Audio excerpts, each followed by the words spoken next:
Om Sam Shankaracharya Madhyamam Asmadacharya Paryantam Vande Guru Param Vishvaro Guratmeti Mujibeda Vibhagine Yomavda Vyakta Dehaya Dakshinamurtaye Namaha Sava Vedanta Sedanta Gocharam Tamagocharam Govindam Paramanandam Satguru Pranatoshmaham Om Shanti Shanti Shanti Om Namastê. Bom dia a todos do Vedanta Brasil. Os poucos de nós interessados neste processo chamado investigação da natureza do ser.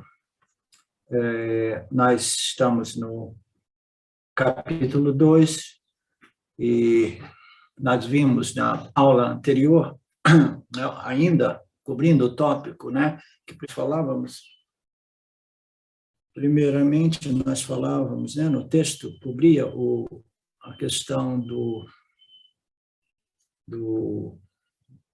Jivamukta, o modo qual as características daquele que assimilou, internalizou e converteu esse conhecimento, e depois ele entrou no campo das sadhanas, que permitem ao buscador, aquele que já desenvolveu uma certa compreensão intelectual, que permite ao buscador de converter esta compreensão em conhecimento direto, assim dito, aparoksha yana. Então, nós vimos isso, a conversão em força mental, emocional, psicológica, e etc. E mais adiante, ele apresentou as 3 disciplinas para esta assimilação e conversão. Então, nós vimos a primeira disciplina, que é o conhecimento, que é o controle dos sentidos, depois a segunda, que é o controle dos pensamentos, que é mais sutil e um pouco mais difícil, E, por fim, nós vamos ver a disciplina de permanecer sempre focado na consciência, Não deixar mais que os órgãos te levem, e uma vez que você tenha um certo controle da mente e dos órgãos dos sentidos, aí nós temos que utilizar essa outra sadhana, como Shimayananda dizia, que o processo todo não se trata apenas de controlar os órgãos dos sentidos, desconectar do mundo, e aí o quê? Conectar nas escrituras, conectar no ser, conectar na minha própria natureza, nas escrituras que revelam a minha própria natureza, Então nós vimos isso. O verso 61, ele cobre este tema, dizendo que após ter restringido os órgãos dos sentidos, o indivíduo que obteve esse controle, essa disciplina, essa regulação, deve permanecer comprometido na consciência como consciência. Ele deve continuar comprometido na busca da verdade, na verdade a respeito de sua real natureza e identidade, Somente, então, o conhecimento dessa pessoa, cujos jogos dos sentidos e a mente foram bem controlados, esse conhecimento se tornará firme e claro e sempre disponível. Para isso, ele precisa controlar os órgãos dos sentidos, controlar os pensamentos, a mente, E, após isso, ele precisa permanecer focado nas escrituras, como o Lord Krishna diz, deve permanecer comprometido em buscar a mim. Naturalmente, ali ele fala em nome, ele se apresenta como Brahman, como ser, como Satitananda, Portanto, somente então o conhecimento dessa pessoa, ele que está bem regulado, bem disciplinado, irá se tornar firme, Então, nós vimos isso. Nós vimos as 2 disciplinas e a terceira disciplina. Então, o verso 62 diz, para uma pessoa que está constantemente pensando nos objetos sentidos, ele desenvolve uma relação de afeição ou rejeição. aqui ele coloca como afeição, porque, no final das contas, a maioria das pessoas, elas gostam de pensar nos objetos de afeição, nos objetos de desejo, nos objetos de prazer, né? E eles não gostam de pensar nos objetos de aversão ou de medo, né? Mas, muitas vezes, a pessoa se torna mais ou menos traumatizada, desenvolve uma mente negativa e fica focada pensando nos objetos de medo, né? Então, essa pessoa é dita ser negativa porque ela tem uma atitude pessimista ou negativa, sempre pensando nos objetos de medo, né? Mas aqui ele coloca, para uma pessoa constantemente focada nos objetos de desejo, ela se torna, né, apegada a eles. Ela vai surgir uma afeição, uma atração, um fascínio por eles, um desejo forte por eles, né? E desta afeição, deste carinho vai nascer o desejo, né? Então, ele está colocando que no início você começa a flertar, você começa a namorar, né?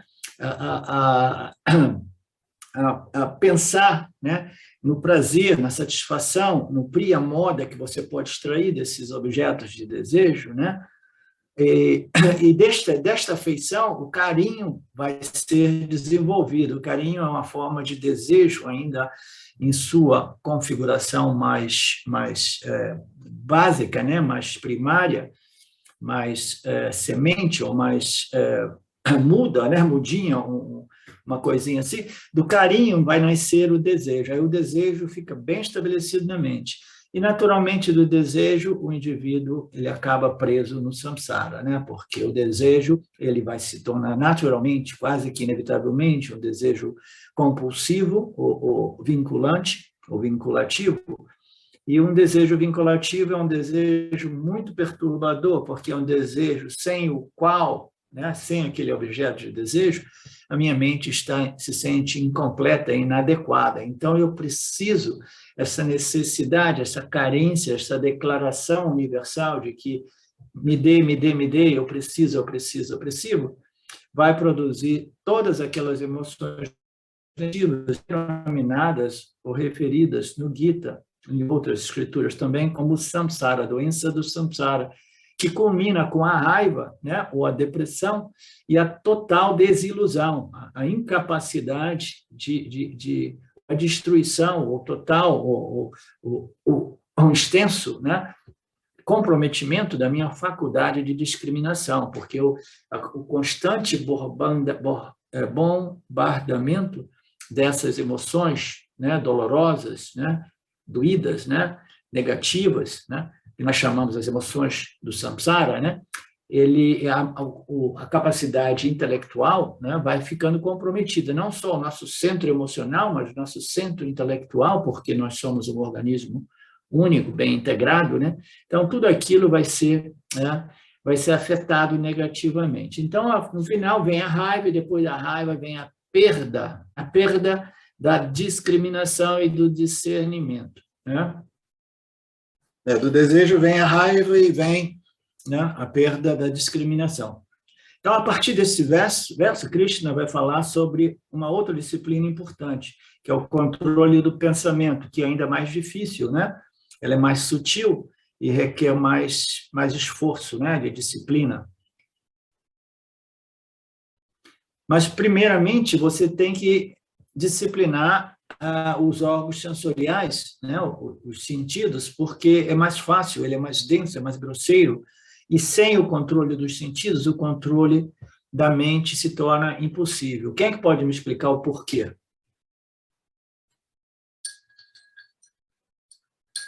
A mente vai se ligando a todos os objetos que surgem e fica perturbada, né? Sim. Então, existem dois tipos de objetos, né? Os objetos externos e objetos internos, né? Então, quando os órgãos dos sentidos estão bem regulados, né, do ponto de vista sensorial, né, então você pode evitar o contato com os objetos que produzem os pensamentos, que depois se desenvolvem em aversões ou afeições, de carinho e toda a problemática, né? Então, você está controlando o seu contato com o campo.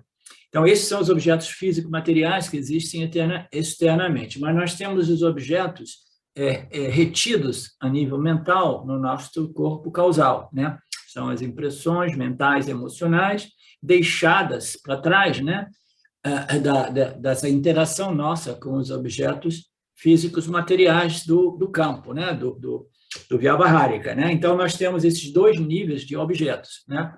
Então, quando a gente está querendo disciplinar o pensamento já é um outro tipo de controle. Aqui se refere mais aos objetos que surgem do corpo causal no meu corpo sutil, da minha mente subconsciente na minha mente consciente, do meu campo de vasanas, as minhas tendências, os meus samskaras, da minha mente subconsciente, ela aparece na minha mente consciente como uma afeição ou uma rejeição, né? Então, quando nós não controlamos os órgãos do sentido, os órgãos do sentido, eles nos conectam com os objetos físico-materiais, entendeu? Então, nós precisamos de controlar isso, porque quando nós estamos interagindo, a gente está protegido, né? De não entrar em encrenca, digamos assim. Mas, num outro nível mais sutil, os objetos mentais, emocionais, eles vão aparecer. E eles aparecem de onde? Do meu subconsciente, da minha mente causal, né? Que está cheio de tendências a aversões e desejos e tudo isso. Então, se eu não controlo os órgãos dos sentidos, o que ocorre? Ocorre que eu vou continuar alimentando o meu campo de vasanas, né? Por quê? Porque eu não controlei, então eu continuo interagindo e produzindo mais desejos e aversões, né? Afeições e rejeições, né? Então, eu fico produzindo tudo isso na minha interação porque eu não disciplinei ou regulei os órgãos dos sentidos, que são conectados com o campo. Mas existem os objetos sutis que vêm da minha mente subconsciente, que a menos que eu interrompa este ciclo vicioso de ficar alimentando essas vasanas, elas vão continuar, né, muito bem nutridas no meu corpo causal, aparecendo, né, de forma violenta, às vezes, né, ou compulsiva, ou vinculativa, durante a minha meditação ou contemplação ou nididhyasana, né? Então, da onde que estão vindo esses objetos sutis? Da minha carga de vasanas, do meu campo de vasanas, do meu subconsciente. Então, o primeiro passo é controlar, né, a mente, os órgãos dos sentidos, porque eles são conectados com o campo, né, e dali vão ficar reforçando, alimentando, nutrindo as minhas vasanas. Então, o primeiro passo é controlar aqui, sabendo que controlando aqui, eu já estou purificando o meu corpo causal, porque eu não estou nutrindo aquelas vasanas, né, relacionadas a desejos e aversões. Você entendeu, Felipe? Então, a gente está rompendo aquele ciclo, né? Aí fica muito mais fácil depois a gente fazer o controle dos pensamentos. Por quê? Porque a pressão exercida, né, da mente subconsciente cheia de vasanas, cheia de desejos, aversões, ela vai diminuindo, porque eu fui neutralizando aquelas vasanas através da minha disciplina de regular a minha interação sensorial com os campos, de modo a não ficar reforçando as minhas vasanas ignorantes, que são as vasanas, né, a respeito do que eu quero e o que eu não quero, né? Todas elas existem, elas são bem depositadas na nossa mente subconsciente. Vocês entenderam o mecanismo? Eu gosto de, sempre que eu tenho a oportunidade, abordar esse mecanismo, para que fique sempre bem mais claro o porquê é muito mais fácil a disciplina sensorial e o porquê a disciplina mental é impossível sem a disciplina sensorial. É como assim, não, no Vyavahārika, né, na minha interação com o mundo, eu quero simplesmente, né, como é, eu ia dizer uma palavra aqui, mas é uma palavra um pouco estranha, que o Marcelo me disse no outro dia, eu quero simplesmente me me esbanjar, né? Eu quero curtir, eu quero yami, yami, yami, eu quero consumir todos os objetos sensoriais e me divertir, né, etc. Então, isso é no nível. E depois eu controlo a minha mente, né? Depois eu vou controlar a minha mente, porque está dizendo que o controle dos sentidos é mais fácil, porque tudo é mais grosseiro, ou seja, não, esse aqui que é mais fácil, eu mantenho, eu retenho, porque eu gosto, né, de me esbanjar no samsara, né, nesses objetos de prazeres sensoriais, e depois eu controlo a minha mente. Então, você está criando um monstro, porque você está alimentando seus desejos e medos, e depois, para controlar a mente, se torna muito mais difícil, uma batalha quase impossível, porque as vasanas estarão muito bem nutridas, e aí você está lá em meditação profunda, dizendo, não importa, eu me diverti, eu curti, mas agora eu controlo a mente. Aí a mente já não vai ser facilmente controlada, porque você nutriu todas aquelas vasanas de desejos e aversões, né, através do seu engajamento com as mesmas, entendeu? Então, de um outro ângulo, tentando fazer isso o mais claro possível para todos nós.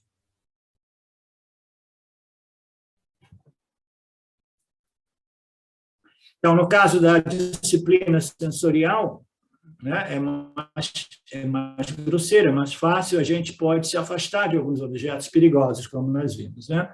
Mas a mente a gente não pode se afastar, porque onde a gente se afasta, Luciana, a mente vem com a gente. Onde quer que a gente vá, as nossas vasanas vêm com a gente, vai dizer assim, nossa, aqui, ó, agora eu tô com esses desejos por objetos, né? Eu vou fazer como uma tartaruga, eu vou recolher os meus órgãos dos sentidos e vou para a minha caverna interior, né? Então, você não pode realmente se afastar de um objeto, você não pode evitar as suas vasanas, do mesmo modo que você evita o mundo recolhendo os seus órgãos sensoriais e regulando eles. Por quê? Porque as suas vasanas, elas são mais sutis, né, do que a sua mente consciente, entendeu? Elas vão pervadir, elas vão permear e elas vão colocar uma pressão na mente consciente de tal modo que fica difícil, né? Onde você for, as suas vasanas estão com você, né? Então, como é que você vai regular esses pensamentos? Precisa ser através dos órgãos dos sentidos. Quanto mais a gente regula os órgãos dos sentidos, mais fácil é regular, né, disciplinar os pensamentos, entendeu? Porque aí sim a gente tem a compreensão, a gente tem a força de vontade, os pensamentos, eles chegam de um certo modo que eles não nos atropelam, né? Atropelar é uma palavra bacana, né?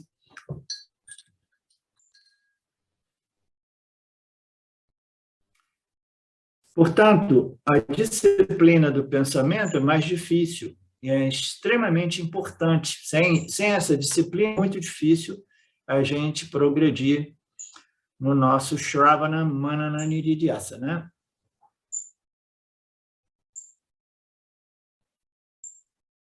Então, portanto, a gente não pode deixar a mente solta, né?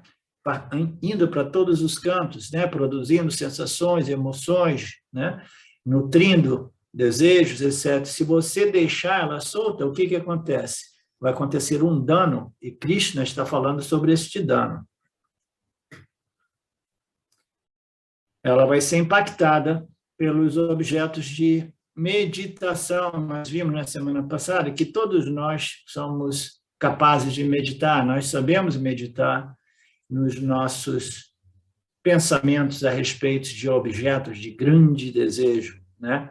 Se a gente tem um objeto de grande desejo, né, seja uma empresa nova, ou seja uma família, um carro, uma casa nova, né? E se esse desejo é intenso, né? Nós somos os melhores meditadores possíveis, né? A gente vai ficar focadinho no nosso desejo, objeto de desejo. Mas os objetos de desejos não resolvem a vida de ninguém, né? Não resolvem enquanto não realizados e não resolvem após serem realizados, porque até mesmo a realização desses objetos de desejos elas são, né, elas são incompletas do ponto de vista de paz e satisfação para o Felipe, porque mesmo que ele consiga tudo, ainda assim existe a problemática, né? A problemática dos defeitos inerentes a qualquer ganho ou sucesso, sendo um deles a necessidade de proteger e tentar manter ou não perder, né, aquilo que nós obtivemos, né? Sem falar de que a satisfação e a paz é um estado mental, né? É um estado de espírito, e uma mente, uma vez obtido, realizado um objeto de desejo, ela imediatamente apresenta outro objeto de desejo, né? Como o James costumava dizer, agora que eu obtive isso, eu quero outro, né? Eu quero outro melhor, né? E, se possível, um pouco diferente. Eu quero mais, melhor e um pouco diferente, né?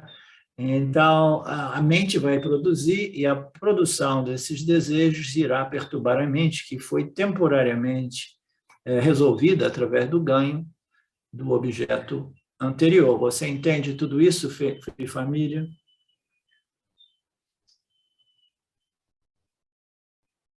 Muito bom. Então, todos esses objetos, eles entram na nossa mente consciente sem pedir licença, né? Eles entram, eles são muito invasivos, né? Basta a gente querer tentar meditar, né? Se a gente for tentar meditar, a gente vai ver quanto os pensamentos são invasivos, né? A gente está ali, eles entram, mas eles entram na mente consciente, né? Mas eles entram da onde? Eles entram da nossa mente subconsciente. Eles estão vivinhos ali como sementes, né? Como tendências, né? Como desejos e aversões a nível causal, né? Então, eles estão ali, né? Então, eles não aparecem do nada, né? Eles não entram realmente de fora para dentro, eles entram de dentro, né, o aspecto mais sutil da nossa mente inconsciente para a mente consciente. Então, eles estão vivos dentro de nós, né? Então, tem dois modos, né? Nós permitimos que os objetos entrem em nossas mentes através da nossa exposição sensorial ao mundo. E a gente depois tem o problema dos objetos que residem em nossas mentes, né, que são extremamente invasivos, né, e são mais difíceis de serem eliminados. Portanto, todos os objetos dos sentidos, né, eles acabam entrando e deixando impressões. De acordo com Vedanta, neste nível, a pessoa deve usar o seu discernimento e perguntar se vale a pena ou não insistir, né, nestes objetos de desejos. Deve fazer um questionamento a respeito, né, de ser saudável ou não a constante meditação nesses objetos, né? Será que é saudável fantasiar? Porque quando eu fantasio, eu experimento uma certa satisfação, né? Vocês lembram, né? Aquelas fantasias eróticas nossas quando a gente era rapazinho, né? A gente experimentava uma certa, né, satisfação só com a fantasia. Mas será que é saudável ficar fantasiando em objetos, né, de prazer? Ok. É muito fácil distrair a mente do primeiro pensamento, mas se uma pessoa não usa a discriminação naquele momento, esse pensamento continua sem parar na mente, como uma onda fraca que se torna um tsunami, né? Então, o melhor modo de controlar a mente, né, o que ele está dizendo aqui, indiretamente, controlar ela na medida que ela surge. Então, a disciplina, naturalmente, durante esta forma de meditação, de controle, de disciplina, né, esta vigilância tem que ser muito grande, porque quando um pensamento, né, referente a um desejo positivo ou negativo, né, um desejo de haver, né, ou um desejo de manter, ou um desejo de evitar, quando esse pensamento vinculativo ele aparece, a gente precisa cortar ele na raiz. Como é que a gente corta ele? A gente simplesmente diz, não, obrigado, eu já estive ali, eu já namorei você, eu já enganjei você, eu já flertei com você, eu já fantasiei sobre você, e não me deu nada de realmente valioso, né? Só me criou problemas. Então, a disciplina ela tem que ser clara a razão, né, o racional deve estar presente, a lógica, o porquê que eu vou rejeitar esse pensamento, e eu devo simplesmente interromper aquele ciclo no início, porque senão é como uma ondinha no oceano que pode se tornar um tsunami, né? Todo poderoso desejo, pensamentos de desejo positivo ou negativo. E qual é a segunda etapa, depois de você ficar de olho na origem, né, desta onda? Quando você começa a desenvolver, né, começa a engajar um pensamento, ele surge, né, no início, né, ele é simplesmente, né, uma pequena, eu estou esquecendo a palavra, um brotinho, né, é um brotinho de pensamento. Ele começa a se desenvolver e aí eu começo a engajá-lo, aí uma fantasia por esse objeto começa. E essa fantasia, se for um objeto de desejo, vai ser uma sensação boa, atraente, maravilhosa, vai me dar um pouco de satisfação e alegria, né? O que, de acordo com o Vedanta, é um problema, embora você já esteja extraindo um certo nível de prima, moda, né, de satisfação imaginária, fantasiosa, né? Por quê? Porque o mundo não é uma fonte genuína de felicidade e alegria, muito menos a fantasia a respeito dos objetos do mundo, né? Então, você pode inicialmente obter um pouco de satisfação, pensando que, não, isso, se eu obter isso, vai ser ótimo, bacana, mas o Vedanta já estabelece do início que não existe nenhum objeto, nem a nível de fantasia ou de imaginação, e nem a nível de ganho ou de realização, que vai resolver a sua alegria, vai produzir essa alegria estável. Porque o mundo, o mundo dos objetos de desejo não é uma fonte de ananda. E aqui o Swami coloca, e muito menos uma fonte de dor ou tristeza, né? Então, é curioso isso. Então, se os objetos de Mithya não são uma fonte, eles não representam uma fonte de tristeza, da onde que a tristeza, a dor, o sofrimento psicológico humano, ele surge, né? Porque quando a gente analisa a situação do samsara, né, e da onde o sofrimento surge, a gente pode equivocadamente imaginar que os objetos do mundo não são uma fonte de ananda, de prazer, de felicidade, eles são uma fonte de dor e de sofrimento e de tristeza, né? A gente pode equivocadamente concluir isso, né? Mas a realidade, a verdade, é que todos os objetos não são nem uma fonte de felicidade, nem uma fonte de infelicidade. Os objetos, eles são neutros de valor, eles são fundamentalmente os 5 elementos. Então, quem é que vai projetar, né, prazer ou desprazer nos objetos que fundamentalmente são livres de valor? É o Jiva. Então, ele projeta como? Este é um objeto de desejo, aquele é um objeto de medo. Fundamentalmente, as escrituras dizem e comprovam que os objetos do mundo nem são fontes de prazer, nem fontes de dor e de infelicidade. Vocês compreendem isso? Esse ponto é importante. Porque, às vezes, a gente vê algumas passagens que, para estimular a despaixão, né, no buscador, para estimular aquela força, né, de dizer não, né, ao apego aos objetos de desejo, ele começa a dizer que os objetos são horríveis, por isso e aquilo, e bababá, bababá. Vocês já viram diversas passagens, né? Que os Upanishads colocam os objetos como realmente uma coisa desgostosa, uma coisa quase que vem de vomitar, né, para uma pessoa discriminativa. Então, são extremas, são análises, né, são colocações, desconstruções radicais para encorajar o indivíduo a ver a problemática, né, desses objetos com os quais a gente desenvolve esta relação de desejo e medo, né, de aversão e repulsão, né? Então, esta é uma problemática. Mas o que é que causa realmente a dor se o objeto não é uma fonte nem de prazer, nem de desprazer? Quem é que pode me responder essa questão? É o próprio Jiva, através de um desejo obstaculizado. Exatamente. Ótima. Perfeito. Então, o que vai causar? Se os objetos não são um desejo de prazer, e muito menos não são uma fonte de prazer, muito menos uma fonte de sofrimento, da onde que está vindo o prazer? Da onde está vindo o desprazer? O prazer vem quando a minha mente é temporariamente resolvida através do ganho do meu objeto de desejo. Aí, naquele momento, aí o indivíduo pensa, não,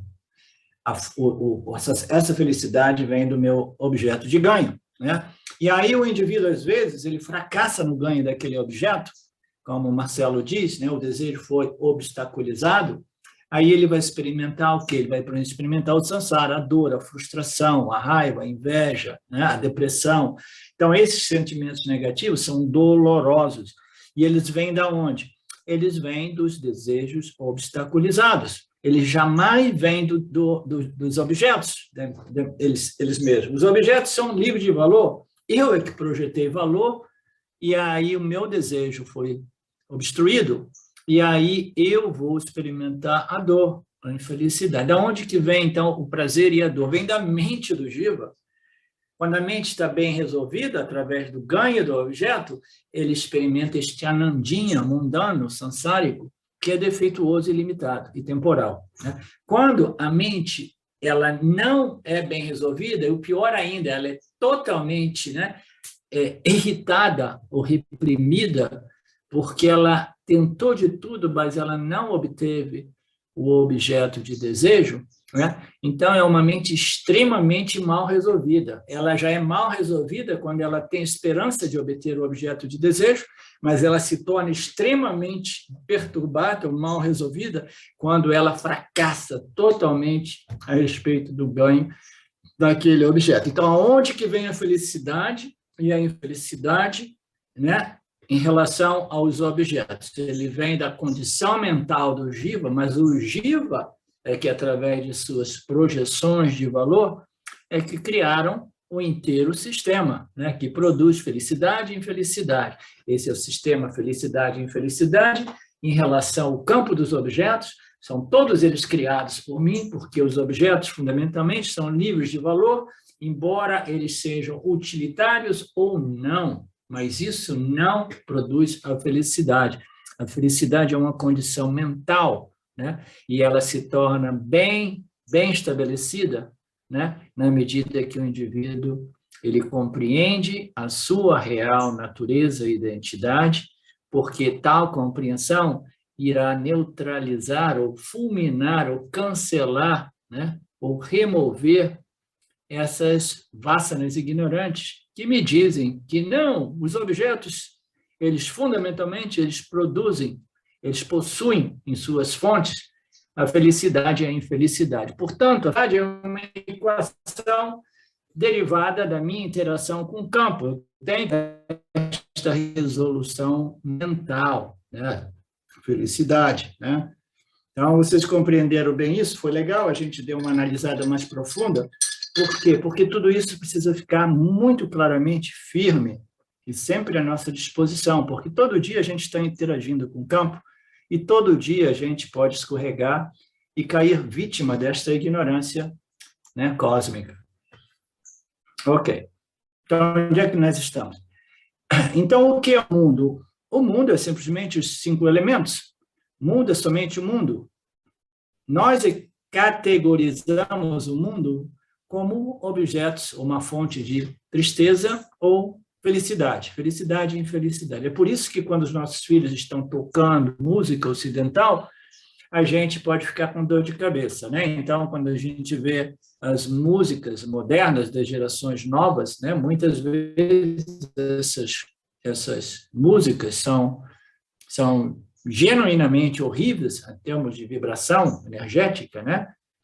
Mas muitas vezes é só uma questão de diferença cultural, né? O que parece um jovem, né, é irrelevante ou até mesmo desprezante, né, ou irritante para o bisavô e a bisavó, porque eles estavam acostumados com aquelas músicas românticas, né, dos anos 40, 50, né, 60.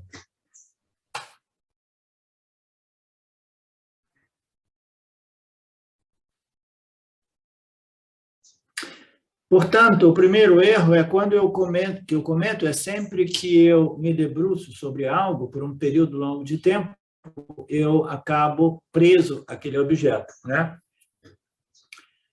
Aí ele fala sobre até mesmo algumas musiquinhas de publicidades podem provocar uma asana. Quando você vê aquela música de publicidade, fica batendo e tocando na sua cabeça. Isso me faz lembrar de uma música de publicidade do meu tempo de garoto, que entrou na minha cabeça, permaneceu, né, na minha mente subconsciente e ficava tocando de vez em quando. Eu não queria que ela tocasse. Vocês sabem qual era? Alguns de vocês talvez não conheçam. Ela dizia assim: só é soldar o seu carro máximo, só é soldar o seu carro máximo, só é soldar o seu carro máximo, vejo que é seu paz. Vocês lembram dessa? Alguém de vocês conhece? Você bem conhece.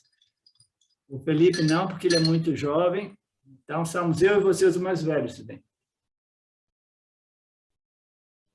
Então, ela tem musiquinha assim, pode entrar na cabeça e ficar infernizando a gente. Lindo, são os jingles publicitários. A função do jingle é exatamente essa, fazer com que você não esqueça da música e se lembre do produto, né? Então, perfeito, né? Os mestres do samsara, eles sabem realmente, né, como produzir o desejo, né, e deixar a galera toda amarrada no samsara, né? Ainda bem que o Luciano não trabalha nessa área de publicidade e marketing.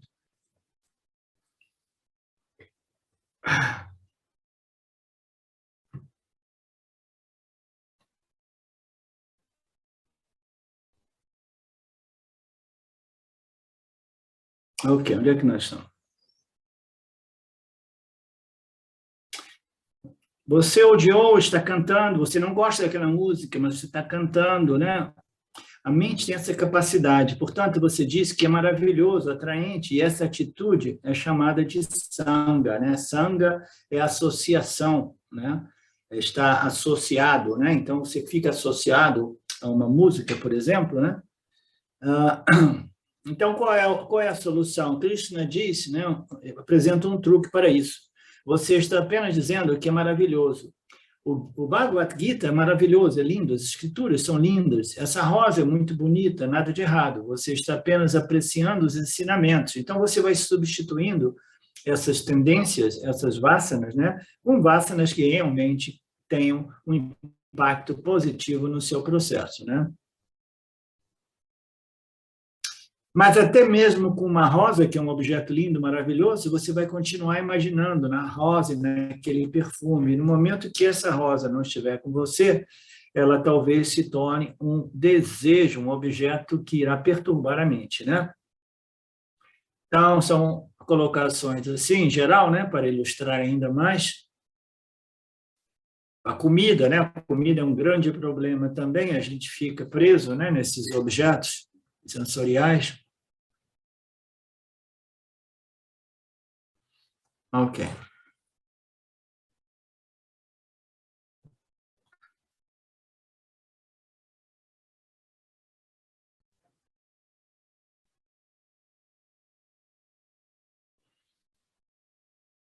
Então, aqui ele vai ilustrar nesse parágrafo, a próxima etapa é o quê? Você tem um objeto, você começa a namorar esse objeto, fantasiar, aí você começa a dizer eu quero, e depois, num futuro mais adiante, você vai chegar numa fase ainda mais difícil, né?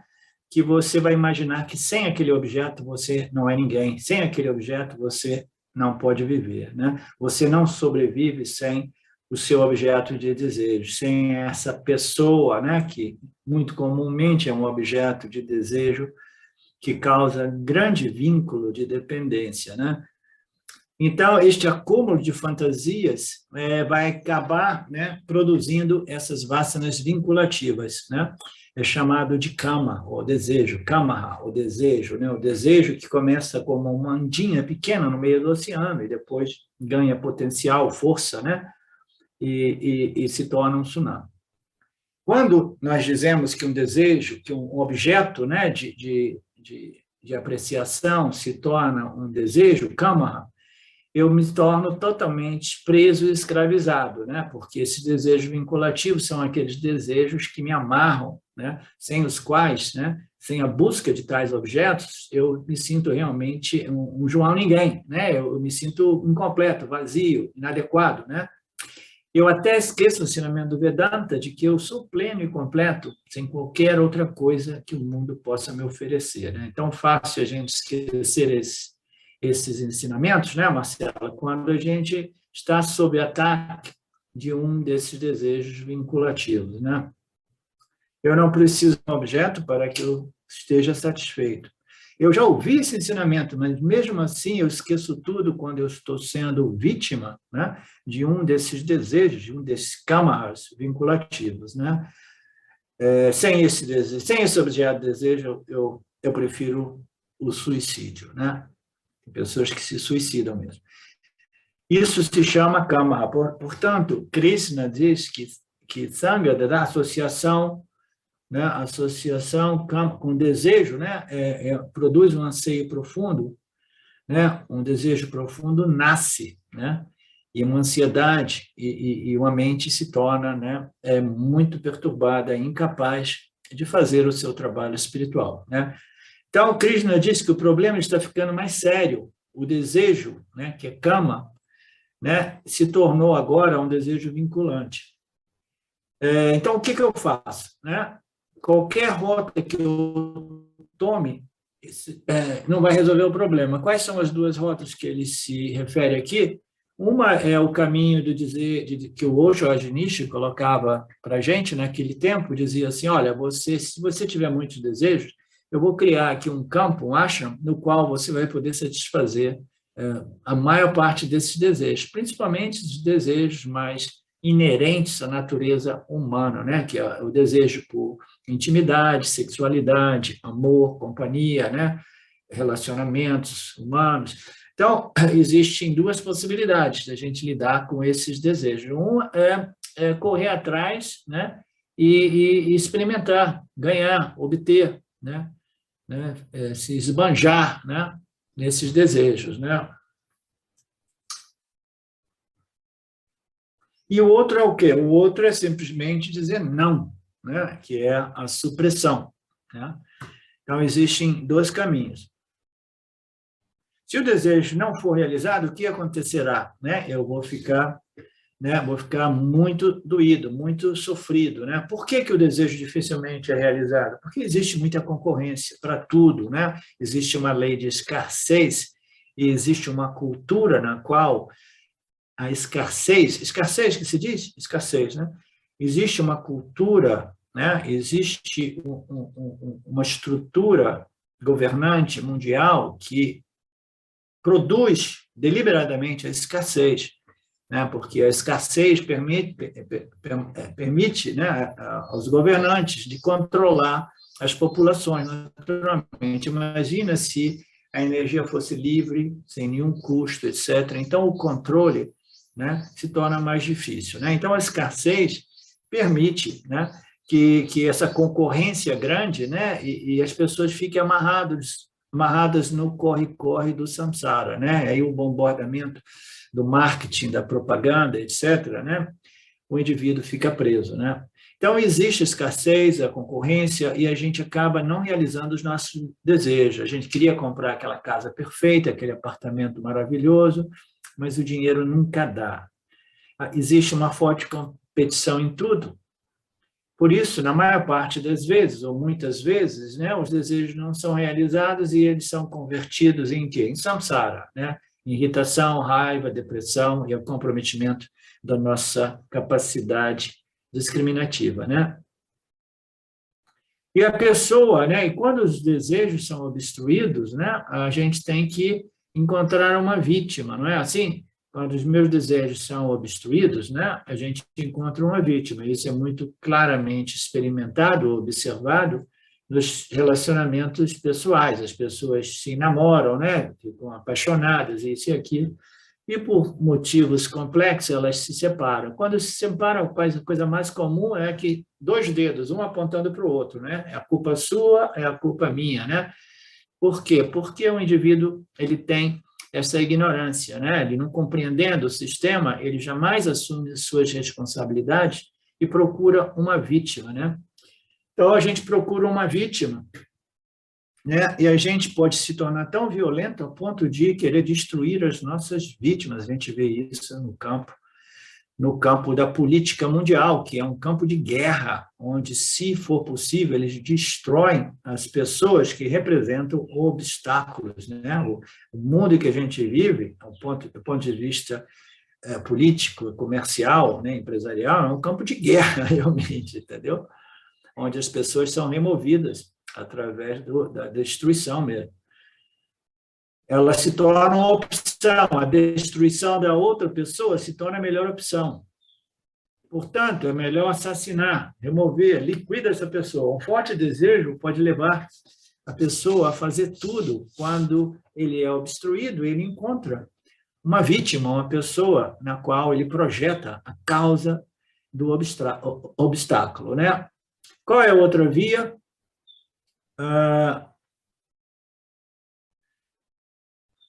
E a outra via? Cristo não discute isso neste momento, né? Então, ele não vai discutir esta outra via, né, que seria a via da supressão, né? Sim. Essa via ele continua elaborando sobre a via alternativa, que é a via da disciplina e regulação, né? Regulação? To disciplinar e regular.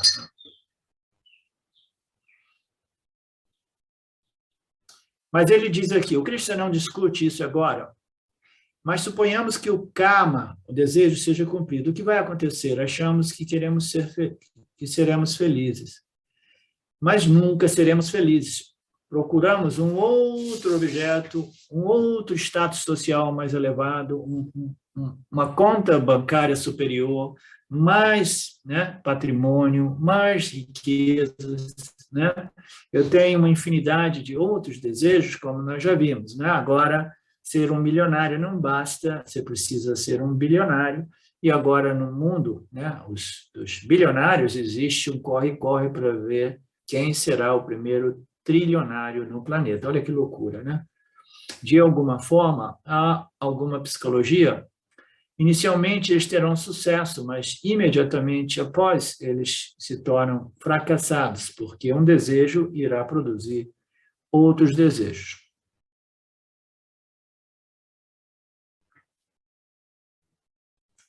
Na verdade, as lições ensinadas no Mahabharata é que a vida é um jogo, que o jogo é uma das maiores fraquezas. No Mahabharata, né, dentro do contexto Bhagavad Gita, no capítulo 1, existe a experiência dos jogos, né? Como nós sabemos, o jogo, até mesmo o jogo de loteria, né, jogar na loteria, né, é um vício, ele se torna um vício, né? E existe uma psicologia muito bacana a respeito disso, né? Porque os grandes governantes, eles sabem, né? Para aqueles de vocês que não sabem, os jogos lotéricos, né, a loteria, são uns impostos enrustidos, né, que são cobrados da população, compreendendo a fraqueza da galera, compreendendo que todo mundo vive na pobreza e todo mundo é vítima desses desejos, que são cultivados mesmo, né, na sociedade. Eles oferecem essas loterias e eles compartilham com os ganhadores uma pequena porção. O resto são impostos que vão para os governantes, né? Os estados, isso e aquilo. E uma pequena porção eles dão para o ganhador e depois cobram imposto ainda por cima, né? Então, eles conhecendo, né, esse mecanismo, eles oferecem esses jogos, né, os cassinos e aquilo, é aquela possibilidade para uma mente fraca. O que é uma mente fraca, Felipe? É uma mente cheia de desejo por coisas, né? Coisas mundanas, materiais. Uma mente que é cheia de desejos é uma mente fraca, sem disciplina, sem controle, sem sabedoria. Então, as mentes fracas, todas elas vão para os cassinos, ou vão ali para a loteria, né, da Caixa. Quando eu vou lá retirar um dinheiro na Caixa, a menina aqui sempre me pergunta, vai jogar hoje? Eu falo, você esqueceu de novo? Eu nunca jogo, jamais joguei, jamais vou jogar, né? Aí ela se esquece, e ela esquece sempre, porque ela é comum, né? ela repetidamente, ela fala, não vai jogar hoje? Né? Eu falo, não, você esqueceu, eu não jogo. Por que eu não jogo? Porque eu compreendi o truque, né? O que isso representa, né? E a fraqueza daqueles que vão ali, pessoas pobres, né? Que ainda assim pegam uma fração, né? Muitas vezes, né? Importante, né? Proporcionalmente aos seus ganhos, né? E jogam. Por quê? A mente está cheia de desejos e a última praia, a última chance, a última possibilidade é ganhar na loteria, né? O cara já provou de tudo. Meu pai era assim, já tinha tentado de tudo se resolver financeiramente.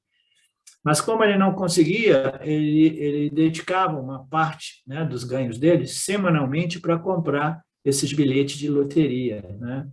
E nunca ganhou alguma coisa significativa. Ganhou umas merrecas lá que muito provavelmente não cobriram todos os gastos dele de uma vida tentando resolver esse problema. Então, são mentes fracas mesmo, né? Portanto, no Gita, ele apresenta os jogos como uma coisa extremamente perigosa, é uma das fraquezas piores, ou a pior fraqueza, e essa fraqueza pode destruir até mesmo uma pessoa dármica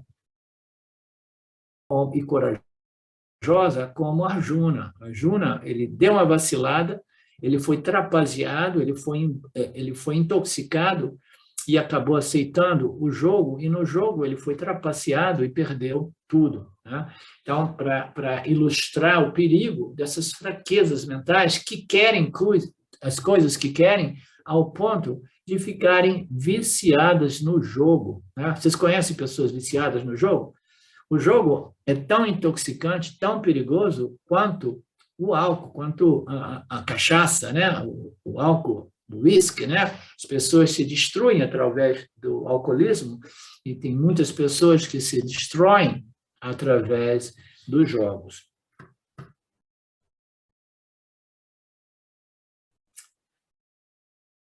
Mas aqui o Krishna não fala sobre tudo isso. Se karma não for cumprido, vai levar à raiva, e a raiva vai produzir o samsara, como nós compreendemos. O que acontece depois? Da raiva surge a total desilusão. A ilusão, né, a palavra em inglês é delusion. Delusion é quando você já não consegue compreender, fazer uma leitura e compreender, né, o que está ocorrendo no campo, né? Então, da raiva, né, vai surgir esta condição na qual a minha capacidade discriminativa foi comprometida, né? Aí desta desilusão, ou ilusão, vem até mesmo a perda de memória. A perda de memória, né? A perda vai causar o que? A perda de discriminações. Você não consegue mais conectar, né, a causa e efeito, né? O seu sofrimento com as suas ações que precederam esse sofrimento, né? Por causa da perda da discriminação, ele é destruído, ele perece, né? Esta é a sequência colocada no final do capítulo 1 do Gita, né? Explicando a condição de Arjuna no campo de batalha, né?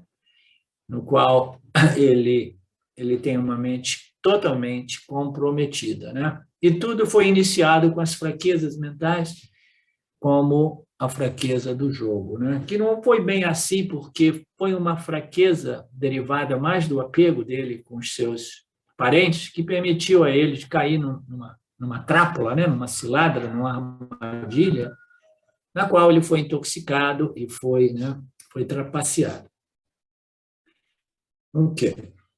Como nós estávamos vendo, da raiva surge a ilusão ou desilusão, conduz à perda da memória. A perda da memória compromete também a nossa discriminação, e assim por diante, né? Então, o indivíduo ele acaba sendo destruído, né? Tudo isso inicia da onde? Dessa ignorância, né? Sem início, cósmica, né? Que compele os indivíduos a viverem os samsaris. Samsaris são aqueles que correm, sempre querendo o ganho dos objetos de desejo, né? E eles acabam sofrendo e perecendo. Mas Ishvara, com toda a sua compaixão, permite aos samsaris novas oportunidades, né? Novos nascimentos. Então, agora, essa Krodha, que é a raiva, né? Kroder, quando a mente está dominada por Kroder, que é a raiva, ela acaba perdendo a discriminação. Ela perde o senso de decência também.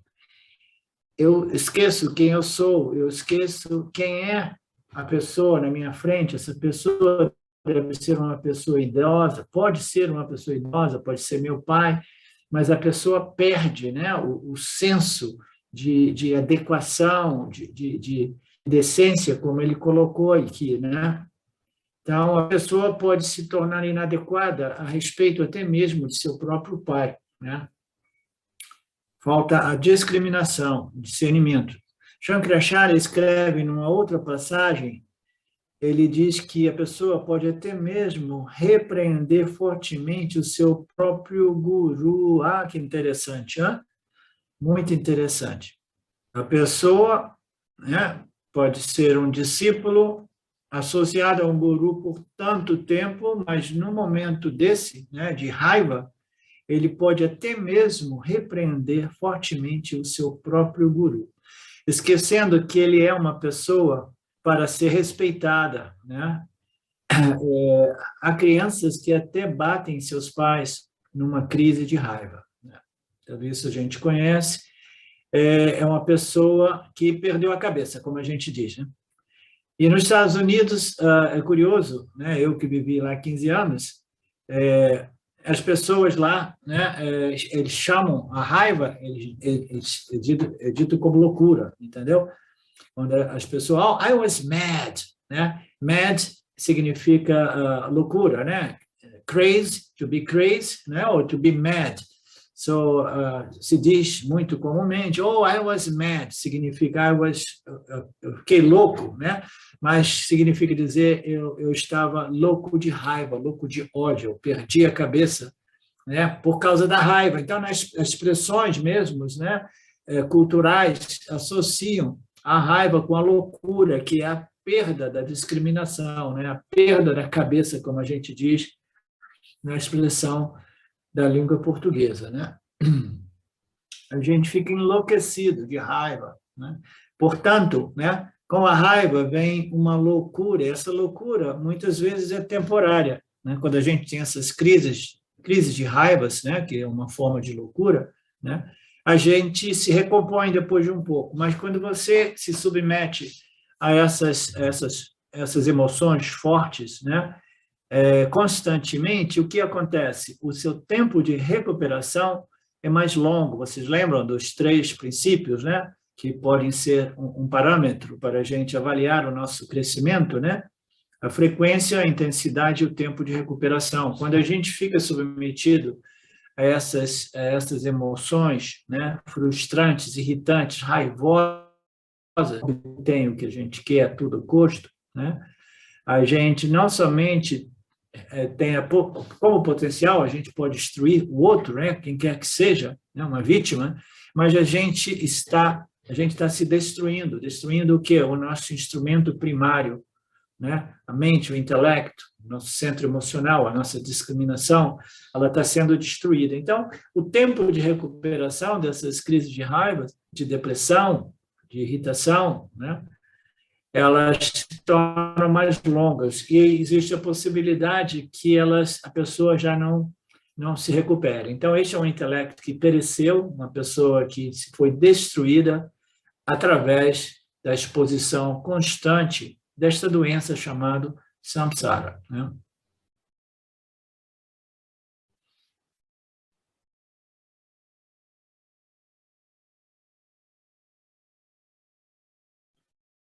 E naquele momento, no início, né, a nossa discriminação é comprometida, significando dizer, né, que nós que estamos aqui, que todo o meu conhecimento espiritual, o conhecimento vedântico, ele não permanece disponível para mim durante aquelas crises. É como se tudo que eu tivesse aprendido, todo o meu autoconhecimento, desaparecesse naquele estado, naquele estado, né, que é uma forma de loucura, que é uma raiva intensa, uma irritação profunda, né, que faz com que eu jogue pela janela o meu autoconhecimento, né? como eu costumava dizer no meu período, lá no início do meu processo, é como se eu estivesse traindo o meu autoconhecimento, porque eu experimentava o samsara comprometia, né, a minha memória, o meu conhecimento, a minha discriminação, né, de tal modo que eu traí o meu autoconhecimento. Eu costumava interpretar como uma traição na época, né? Então, qual é o propósito do Gita?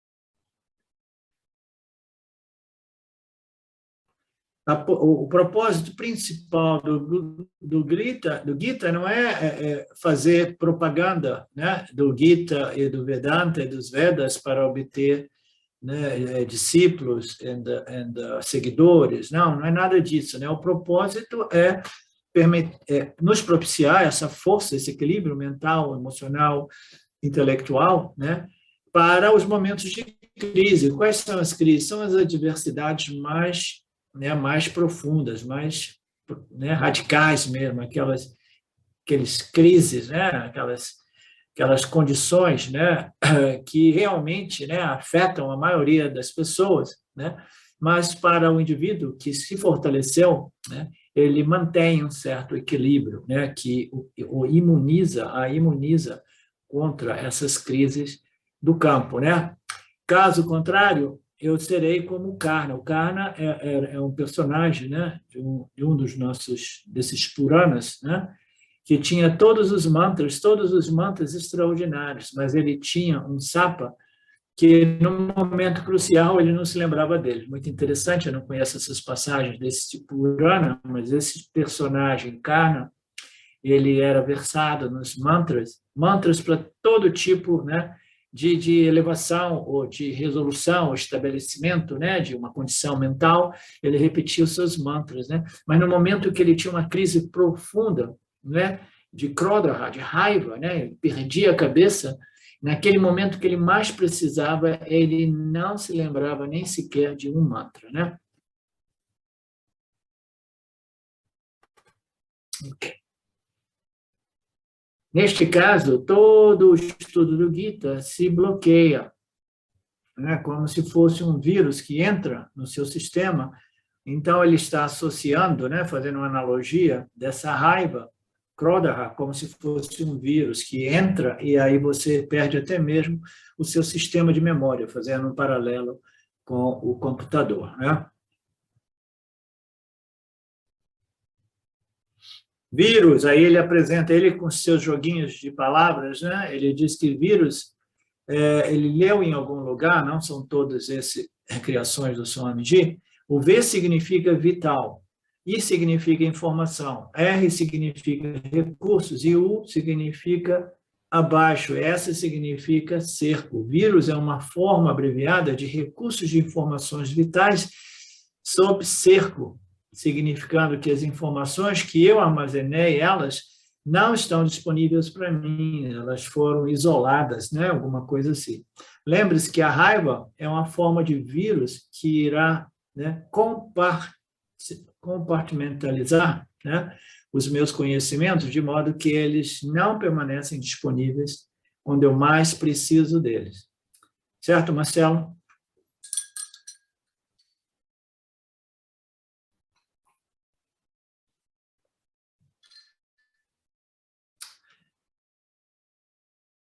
É como se os meus dados de memória, os meus dados de conhecimento, né, tivessem sido temporariamente perdidos.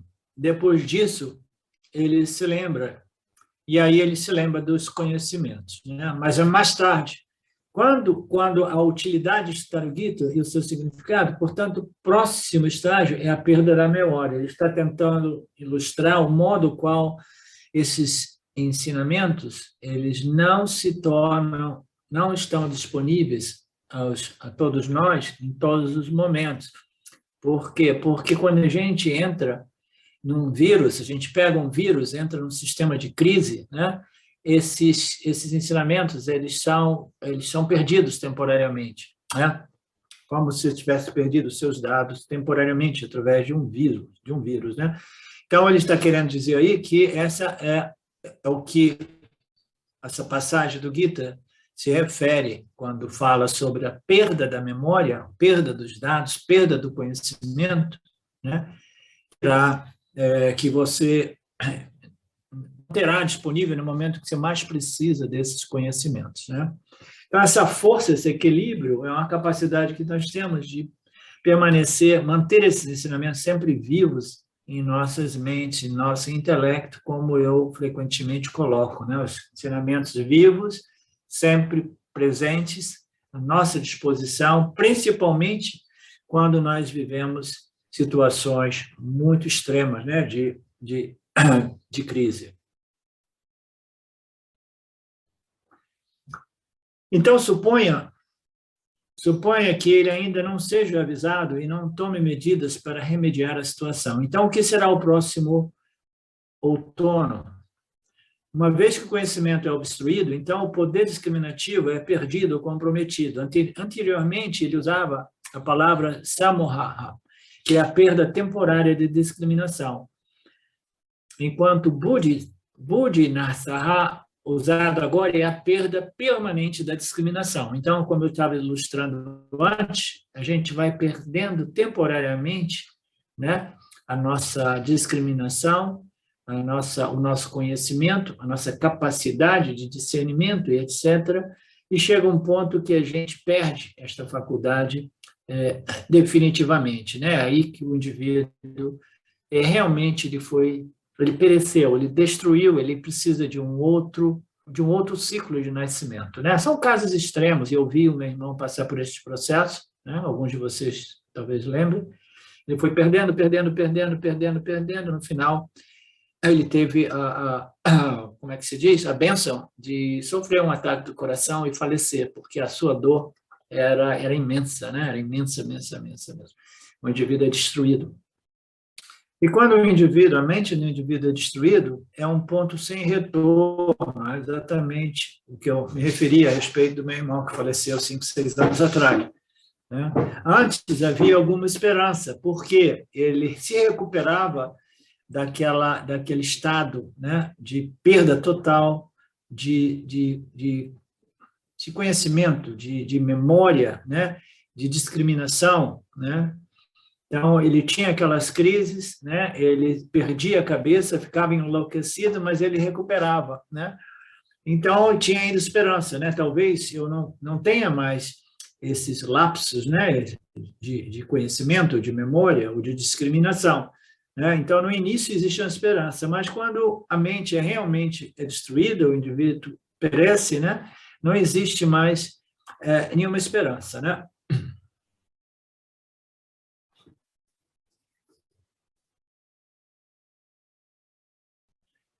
Eu coloquei diversas vezes. Quando a mente se foi, teve um dos meus gurus no passado, ele costumava dizer isso, que foi o Nisargadatta Maharaj.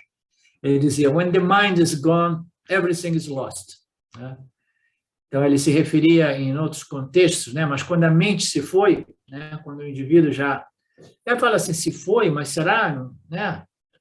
Qual é o propósito da vida? O cara perdeu a cabeça, mas ele existe ainda. Ele dizia, não, quando a mente se foi, a vida não serve a mais nenhum propósito, né?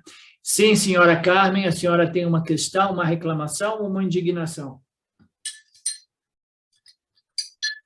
Professor, a minha dúvida é a seguinte, no caso, vamos dizer assim, uma pessoa, você está dando para ouvir, uma pessoa com um problema mental, que acontece ou Alzheimer ou qualquer coisa assim, vamos dizer, ela não estaria também, não o prarabdha da karma dela, não está queimando o karma de alguma forma, não serve para esse propósito? Sim.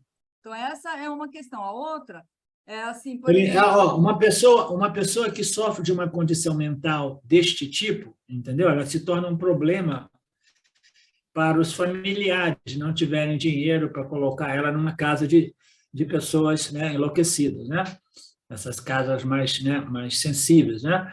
Então, ela estaria esgotando, né, exaurindo o seu karma e propiciando aos seus parentes de também exaurir alguns papakarmas, né? Porque é duro lidar com uma pessoa nessas condições. Pode continuar. Então, e a outra questão por exemplo, vamos dizer que seja uma pessoa que tenha tido, estudado Vedanta ou outros caminhos espirituais, e depois, no final da vida dela, ela possa ter ficado com Alzheimer, com alguma coisa, né? No caso, tudo que ela aprendeu, quer dizer, a mente dela, vamos dizer, já se foi, não serve mais ao propósito de continuar se elevando, mas tudo que ela adquiriu, ela leva, né, professor?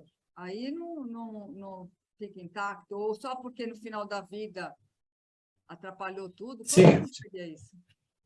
Sem dúvida, né? O que a gente obteve, né, jamais é realmente perdido, né? Porque ele permanece sempre, né, no corpo causal, né? Permanece todo o meu processo, né, de desenvolvimento, né?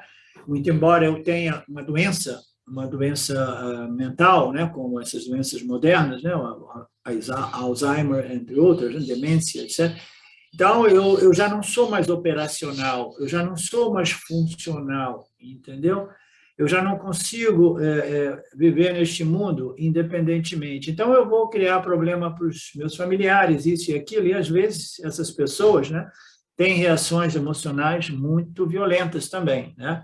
Então, é um problema, aquela vida já não serve nenhum propósito que não seja esgotar a karma dele e das pessoas em torno a ele, né? Então, agora, a sua questão é o que ele obteve, porque aquilo ali permanece a nível subconsciente, inconsciente, né? É simplesmente uma doença, uma disfunção a nível mental, né? A nível consciente, né? Então, agora, a questão que muitas pessoas gostam de colocar é assim, e se essa pessoa for um Yanni que sofre de Alzheimer, né? Então, esse conhecimento permanece ou não permanece, né? Então, se você me fizesse essa questão, eu diria, eu não sei, né? Eu não sei porque eu não tive essa experiência, né? Mas observando alguns Yannis, né? A gente sabe que eles foram perdendo, né? Perdendo discriminação, perdendo capacidade, né, cognitiva, né? Não somente sensorial, mas cognitiva. Um deles foi o Papaji, o outro que foi observado também foi o Swami Dayananda, né? Mas eu tenho a impressão que o conhecimento a respeito do que ele é uma coisa que permanece muito, muito intimamente com a alma encarnada, entendeu? Me lembra uma passagem de uma... Acho que foi no filme do Shimayananda, uma exposição de um outro Swami. Sim, foi de um outro Swami. Que fala, né, relata o fato de que ele andava a visitar um Swami que era um Yanni. E esse Yanni, ele era muito versado nas escrituras dos Upanishads e ele era um grande mestre. E a última vez que ele foi lá, esse sadhu, este sannyasi, né, ele era já muito velho.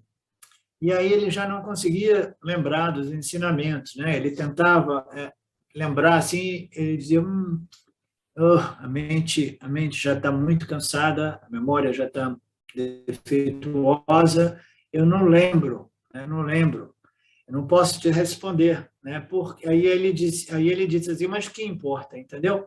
O que importa? O que eu tive que realmente saber e reter como conhecimento já foi retido, todo o resto que ele se vá com o enfraquecimento do sistema de memória, né?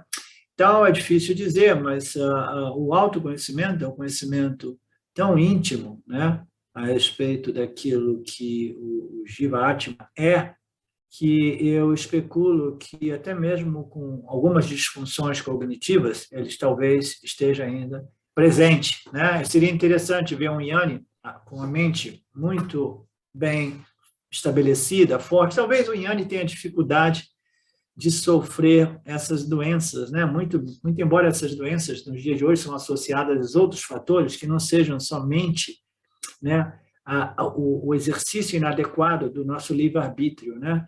Então, não é só mais uma questão de você cuidou da sua mente, purificou, porque agora existem outros fatores, como o ar que a gente respira, a água que a gente bebe, a comida que a gente come, que também talvez estejam contribuindo para essas doenças mentais, né?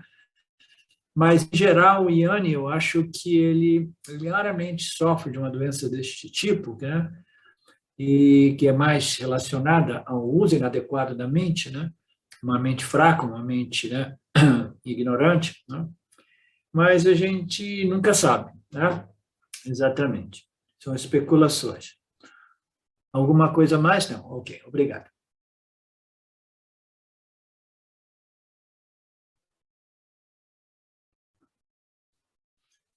Ok, a perda da discriminação é a perda da vida humana.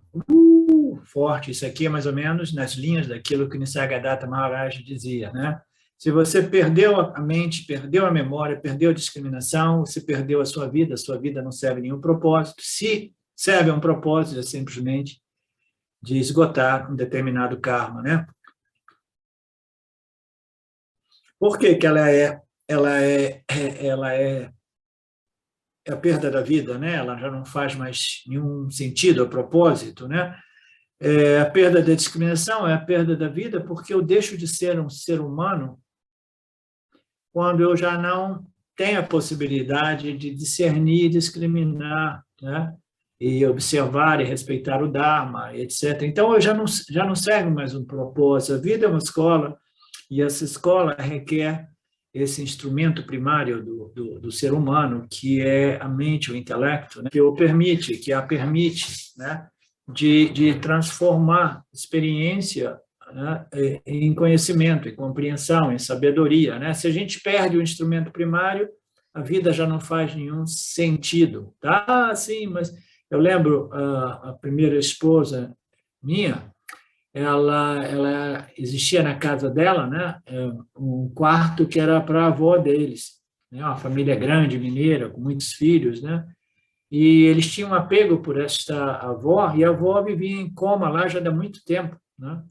Então, ligada nas máquinas, uma enfermeira sempre lá, e era um vegetal, né? E as pessoas ainda assim apegadas àquele vegetal. Até que um dia ela faleceu, para o bem de todos, mas ainda assim as pessoas fizeram um drama a respeito do vegetal, né? Então, ninguém faz nenhum problema a respeito, né, de um chuchu que ficou podre, ou de uma cenoura que ficou velha, né, que a gente joga fora. Mas, às vezes, o apego nosso com a forma do corpo físico de algumas pessoas faz a gente se tornar totalmente, né, ilógico, né, como neste exemplo. Ok, eu deixo de ser um ser humano quando eu perco o meu discernimento, a minha discriminação. Um burro também zurra sempre que ele quer alguma coisa. Ele não vai considerar que há uma aula acontecendo aqui. Então, dentro do contexto lá do Swami, onde existem burro, vacas, elefantes, tudo ali em torno, né? Todo mundo convive junto, né? Na Índia, ele vai ficar atrapalhando a aula, zurrando, né? Que tem uma aula de Vedanta, né? Mas nós somos capazes de pensar e agir de modo mais adequado, deliberadamente. Isso me torna um ser. Mas se eu faço as coisas impulsivamente, né, mecanicamente, automaticamente, né, eu deixo de ser um ser humano e eu passo a ser um burro, né, talvez. Deixar de ser um ser humano é perder a minha percepção, né, dos objetivos humanos, que é observar o Dharma, né, e a busca pela segurança e as satisfações, né, mas principalmente o Dharma Moksha, né? Porque os 4 são chamados de buscas ou objetivos humanos, porque somente nós podemos, né, determinar o significado da vida, que é a busca por esses objetivos, seguranças, felicidades sensoriais, né? A busca pela compreensão e o melhoramento através da observação do Dharma e a busca pelo autoconhecimento. Então, isso são valores somente disponíveis aos seres humanos. Então, o que ocorre, né? Nós não somos burros porque nós temos determinados objetivos, né? Devido a este intelecto inteligente que nos permite, né, determinar e escolher as nossas ações, palavras, né, e pensamentos, né? Ok. Por que esses 4 são chamados de Purushata? os objetivos de um ser humano, por isso mesmo, né? Mas se eu perder a minha discriminação, a minha mente, né, eu já não sou mais um Purusha. O que significa dizer, eu não sou um ser humano, que eu não tenho nenhum objetivo, né? Ele está aqui apresentando a lógica que, indiscutivelmente, né, sugere, né, que o indivíduo sem a mente é realmente algo sem propósito algum, né?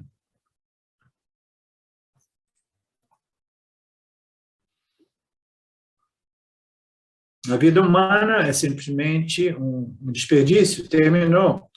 Tenho que esperar por uma outra vida humana, e não sei quando ela virá, né? Então, aí entra a questão do karma, que a Carmen dizia, né? O cara fala assim, os familiares dizem assim, e agora, o que a gente faz, né?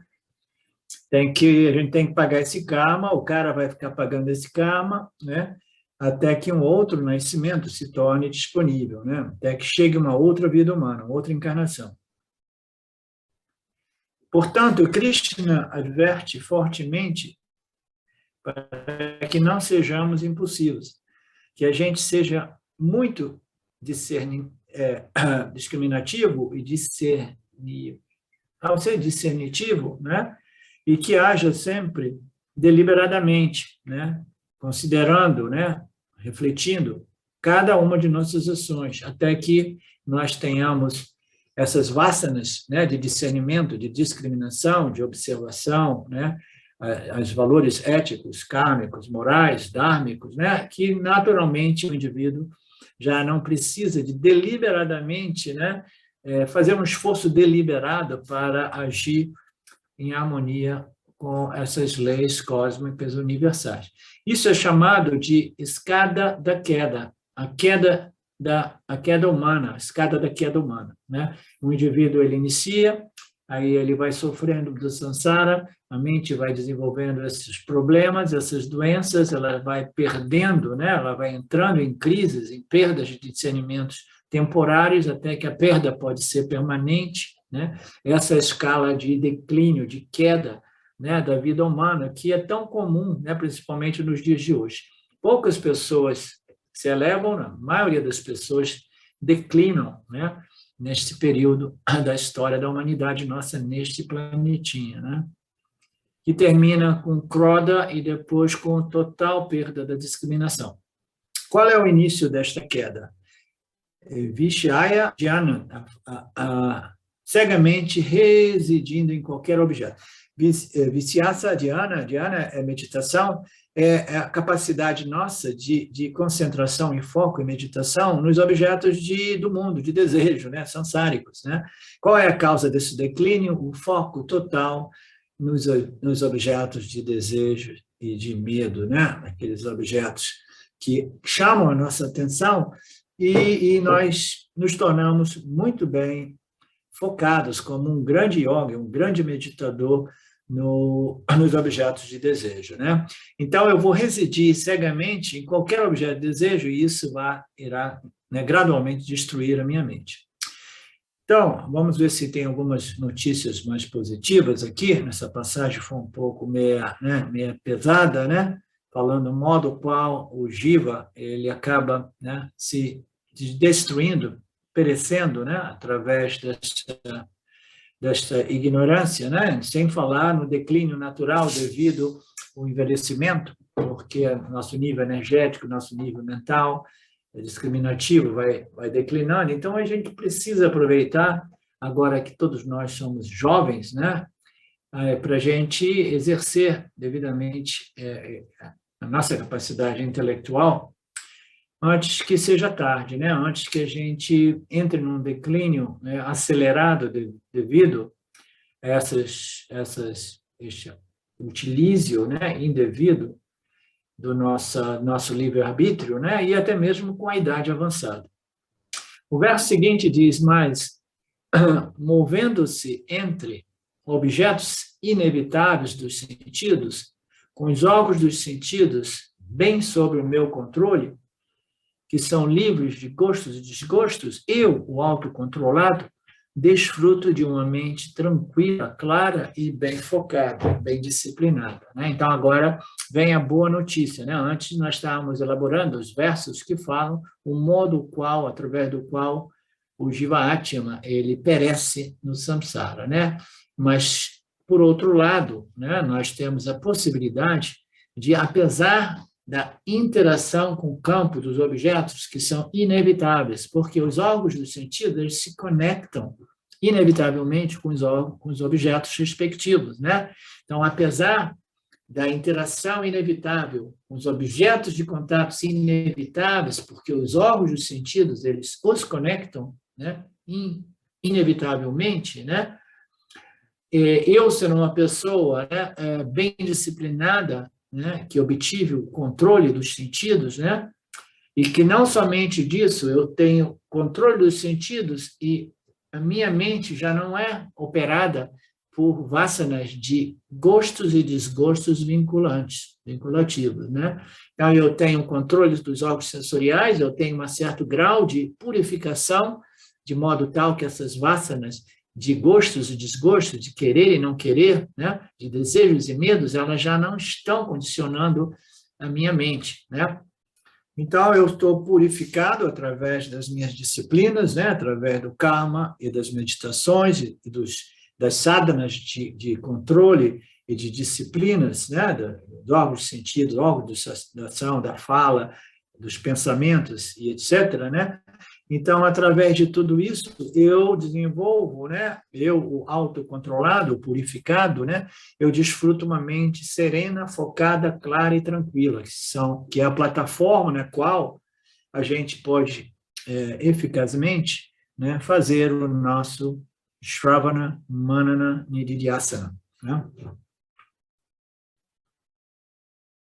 Então, agora Krishna volta ao controle dos sentidos. Ele está destacando a importância desse controle. Todos os três são importantes. Krishna dá importância aos órgãos dos sentidos. Indriya, Nigraha. Ele diz que o Indriya, Vishyan, Karan, assim você pode perceber os objetos dos sentidos, através dos órgãos dos sentidos, não importa, porque você não pode fechar totalmente os órgãos dos sentidos e você, inevitavelmente, irá contatar os respectivos órgãos dos sentidos. Você não precisa fechar os olhos, fechar os ouvidos e andando por aí, porque pode representar um perigo, um risco de acidente, né? Então, deixe que os órgãos dos sentidos contatem os seus respectivos objetos. Um órgão dos sentidos que não desenvolva raga e dvesha, então você tem que deixar eles soltos, mas regulá-los de modo que eles não desenvolvam gostos e desgostos, quereres e não quereres, vasanas fortes, ragas e dveshas, entendeu? Então, você vai mantendo ele bem regulado através de que modo, né? Um pouco de disciplina, né? Sem, né, se lambuzar muito com alguns objetos de desejo, né? Sem se esbandar, né? Vai moderadamente, como o Swami Shimayananda dizia, se você está sob pressão de uma vasana profunda, você pode, né? Joga um osso para ela, mas moderadamente, né? Joga um ossinho para ela, moderadamente, ok? Mas sem se perder nela, né? Então, você vai regulando deste modo e através da compreensão de que a felicidade ela não existe, né? Intrinsecamente, em nenhum objeto de desejo ou de medo, né? Então, através dessas sadhanas, você vai desenvolvendo a capacidade de impedir que o contato sensorial com o campo desenvolva vasanas vinculativas, né? Desejos vinculativos e medos vinculativos, porque todo o raga e dvesha, todos os desejos e aversões, quando eles se tornam, né, vinculativos, eles se tornam compulsivos, eles se tornam arraigados e fortes, eles causam perturbação e prejudicam a nossa faculdade de discernimento e discriminação. Aí fica difícil assimilar os ensinamentos dos Upanishads, como nós sabemos, né? Então, o objetivo é esse, estar alerta, regular, deixar que os órgãos dos sentidos contatem o campo, mas com moderação, né, com disciplina, não permitindo que desejos e aversões, essas vasanas, né, se desenvolvam, né?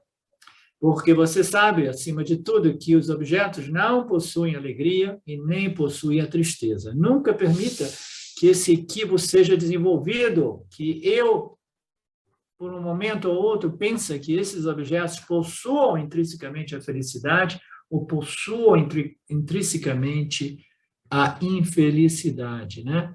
Então, aquele ensinamento, né, que diz do Vedanta que a felicidade não é contida, the joy is not in the object, né? A felicidade não é contida no objeto, ele precisa ser expandido de tal modo que a gente compreenda que a infelicidade também não está contida no objeto. Então, a felicidade e a infelicidade são subprodutos da minha ignorância, que projeta, né, valores positivos e negativos que, fundamentalmente, são livres de valores, embora eles possam prover de alguma natureza utilitária, né, de algum valor utilitário aqui e ali. Na verdade, a gente precisa, né, estar muito bem regulado, de modo que a gente nunca desenvolva esse apego, porque o apego ele se torna um vício, né? E um vício é o início do fim da mente, né? Porque quando você se apega de tal modo a um objeto, né, você já não consegue viver sem aquele objeto, a sua mente vai vai criar uma estrada, né, um canal, né, constantemente focado naquele objeto, apegado àquele objeto, né? E isso vai ser o início do fim da mente em sua capacidade, né? E o seu sistema de memória, né? Porque vai destruir a mente, né? Portanto, mantenha os seus órgãos sensoriais disciplinados de modo que eles jamais, né, produzam apegos e vícios, né? Não só deve estar livre dessa fraqueza, né? A fraqueza de estar totalmente focado nesses objetos, né? Mas eles devem ser obedientes à sua discriminação, à sua deliberação, né? Quando você diz para a mente, olha, não vai lá, a mente tem que obedecer, né? Não vai lá, chega, não, a mente realmente, ela obedece, né? Ela tem que estar sob o controle do intelecto, né? O Buddhi é aquele que vai determinar.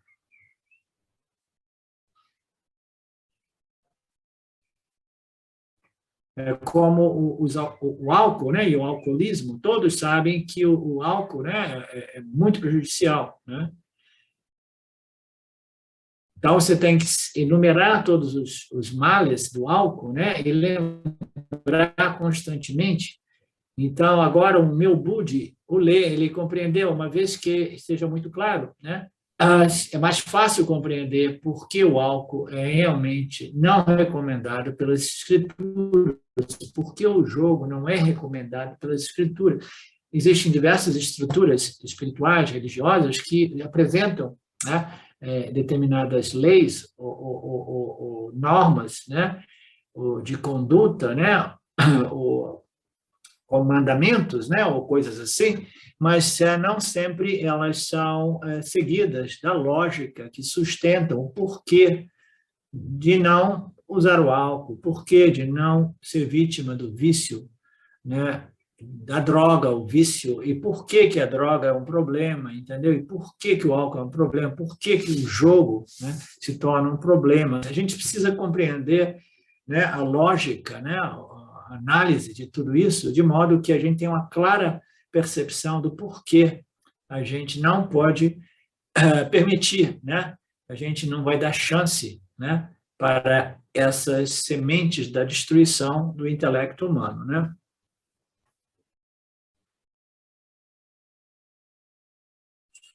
Então, a mente fraca. A mente fraca, ela se torna sempre mais fraca e o objeto de desejo sempre maior na medida que eu volto, né? Eu volto a contatá-lo, eu volto a enganjá-lo ou experimentá-lo, né, por um momento ou outro de fraqueza. Eu estou nutrindo essa ignorância, nutrindo esse desejo, né, e desenvolvendo uma vassana sempre maior, que será sempre uma fonte potencial de perturbação. seja porque eu desejo ou seja porque o desejo foi obstaculizado.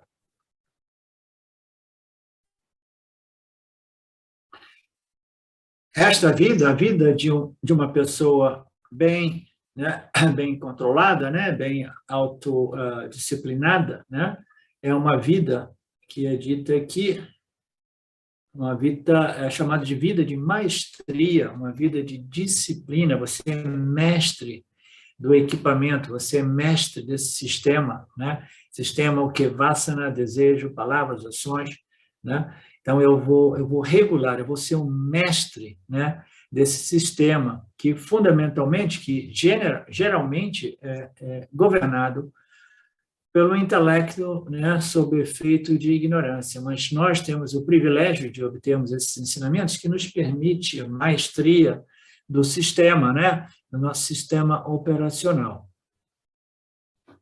Uma pessoa de autocontrole, autodisciplinada, autointegrada, né? Muito bacana. Também o Atma significa os instrumentos.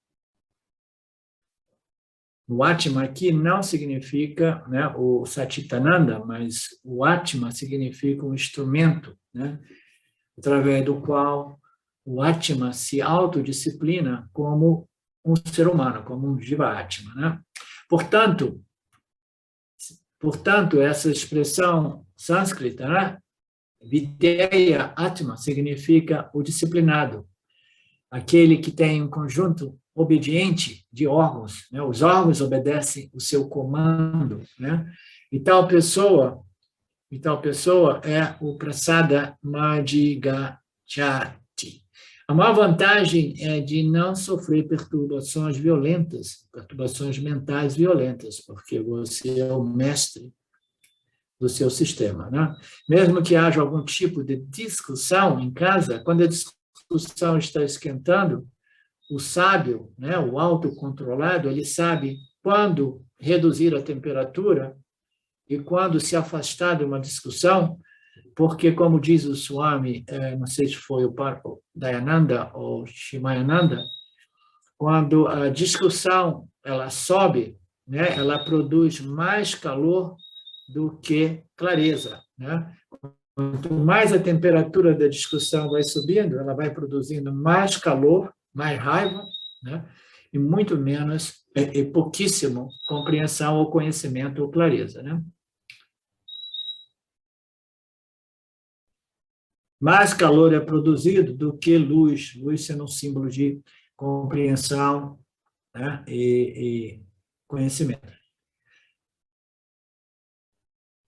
À medida que a situação muda, né, quando as coisas vão acalmando, a temperatura da discussão vai resfriando, né, aí ele é capaz de dizer que você está com raiva, ou eu estou com raiva.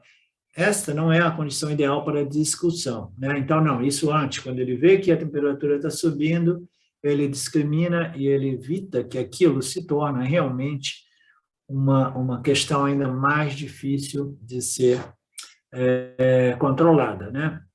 A discussão, fundamentalmente, deveria ser para troca de informações, de opiniões, de noções, não para forçar a sua opinião no outro, né? Em geral, a gente discute para impor as nossas ideias no outro, né? As mentes precisam ser suficientemente calmas para que uma discussão possa frutificar como troca, né? Troca cognitiva. Uma mente perturbada não pode receber qualquer troca, né?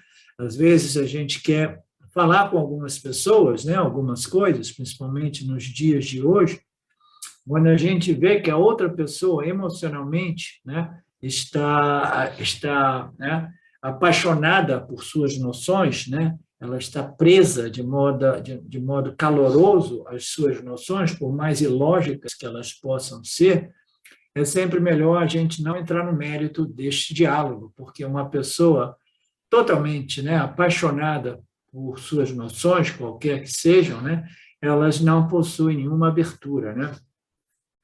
Então, o diálogo não é possível, né? Ela jamais será capaz de receber uma mensagem. E assim um Vedantin sentirá a luz vermelha, dizendo pem, pem, pem, piscando, dizendo assim, opa, não entra aí, deixa para lá, fica sozinho, se afasta, porque é perda de energia, né? Eu digo que estou com raiva, portanto, vou parar por aqui, eu vou estar com raiva, eu não quero aumentar a sua raiva, etc, etc. Descobriremos que nenhuma situação sai de mão, né, para aquele autorregulado, autodisciplinado. O experimento muito legal que você pode assistir. A maior vantagem, se evitarmos discussões por um longo tempo, em 5 minutos você pode recuperar a compostura e ler alguma coisa.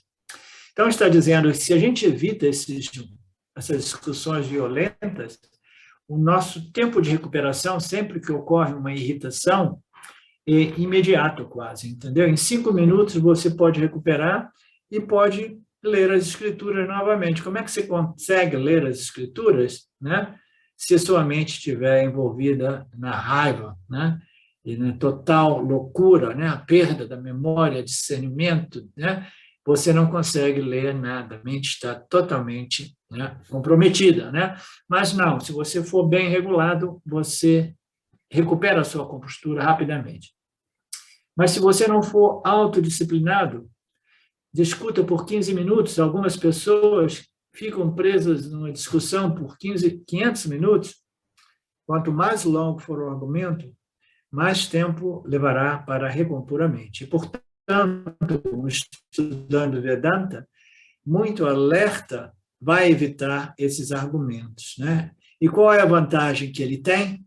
Né? Uma mente bem regulada, né? Bem calma, como dizia aqui antes, é uma mente disciplinada,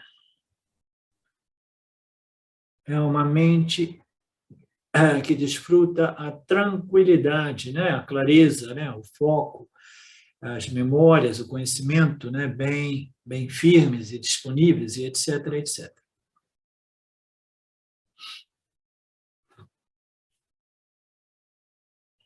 Portanto, nós precisamos evitar, né, essas trápulas, né, as discussões que são tão comuns, principalmente dentro de casa, né, como a gente sabe, né, porque entre os familiares, principalmente o marido e a mulher, existem sempre aqueles gatilhos, né, que muito facilmente podem iniciar um argumento, né? E tem pessoas que adoram argumento, elas vivem para ver um argumento, né? Então, você tem que estar sempre se protegendo, porque aqueles gatilhos, eles acabam, né, pegando você também, né?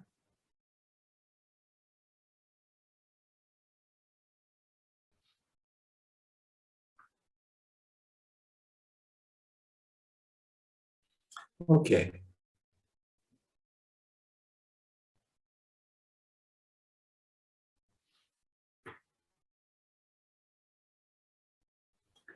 Aqui tem um pouco de ilustração das palavras sânscritas, né?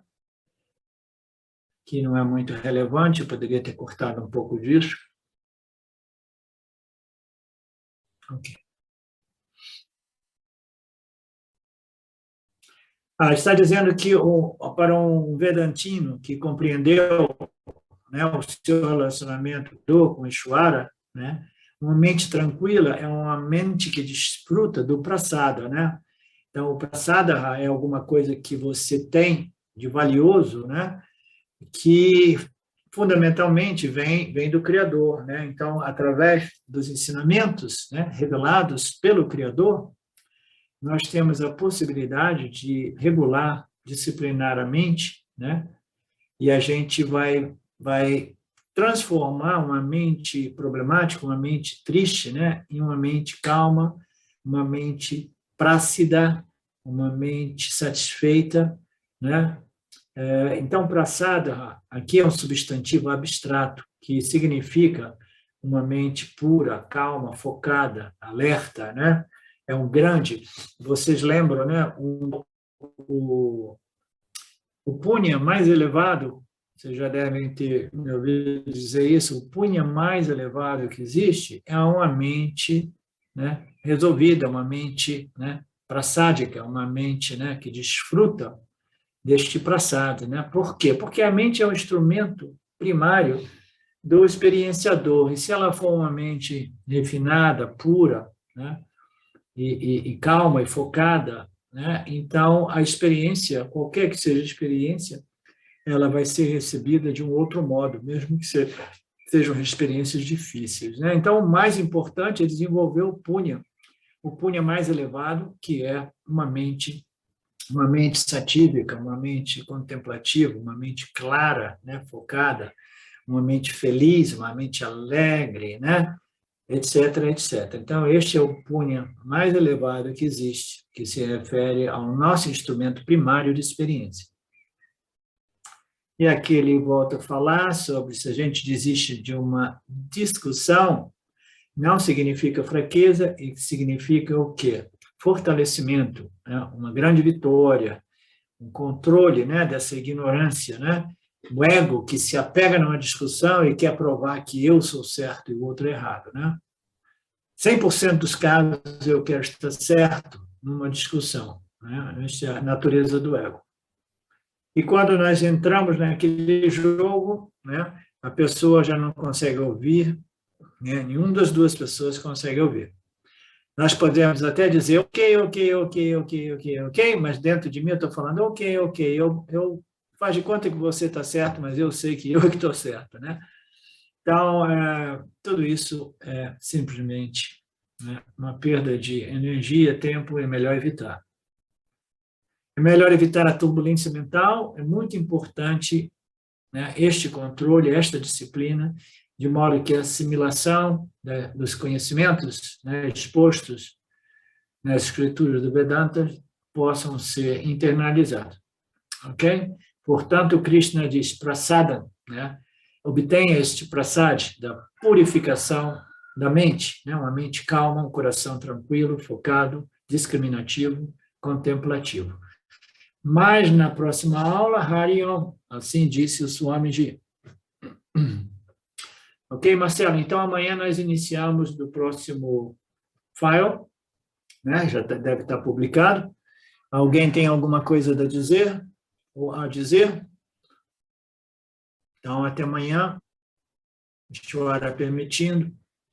Om Purnamada Purnamidam Purnamudachyate Purnasya Purnamadaya Purnameva Vashishate.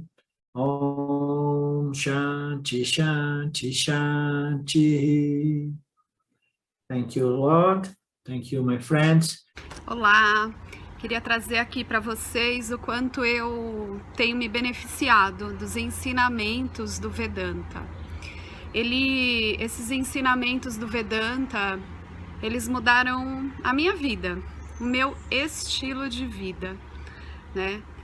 A partir de uma compreensão sobre Jagata, o mundo, sobre essa pura inteligência Ishvara, sobre o Jiva, né? A mente, o funcionamento, sobre a aplicação do Karma Yoga diariamente na vida, o quanto isso beneficia a purificação da mente, né? Para poder daí acessar aquilo que é mais valioso. Aliás, eu diria sem valor estimável, inestimável, né?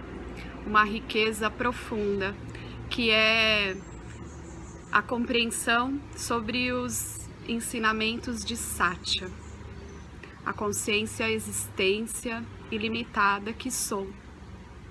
Bom, eu sou uma aluna de Vedanta, desse grupo Vedanta Brasil, que iniciei a jornada, estou no começo da jornada, mas essa jornada seria impossível sem o apoio diário de um professor qualificado, o professor Arlindo Nagar, nosso professor, que dedica a sua vida, que dedica as batidas do seu coração exclusivamente para o ensino do Vedanta. Ele gosta de usar a frase, o coração que se doa, recebe. Então ele é esse coração que doa. E aí a minha pergunta e o meu convite é: e você? Tem se beneficiado também dos ensinamentos, da compreensão, da clareza desses ensinamentos que são trazidos para nós? Sim? Se sim, o coração que doa, recebe. Então, o convite é: se você se beneficia, você pode também fazer uma doação. Essa doação, ela é necessária, apropriada, para a manutenção, né, desse ensinamento vivo diariamente para nós. E é um convite para que a gente possa nutrir esse grupo com o dar e o receber. E se você se beneficia, tenho certeza, qualquer valor mensal é suficiente. É o valor que o seu coração sentir, mas é um valor apropriado. Bom, meu recado é esse. Eu agradeço imensamente e não tenho palavras para dizer o que é o Vedanta na minha vida. Só dizer gratidão. Gratidão, Ishwara, gratidão, professor, gratidão a Sampradaya, gratidão. Obrigada.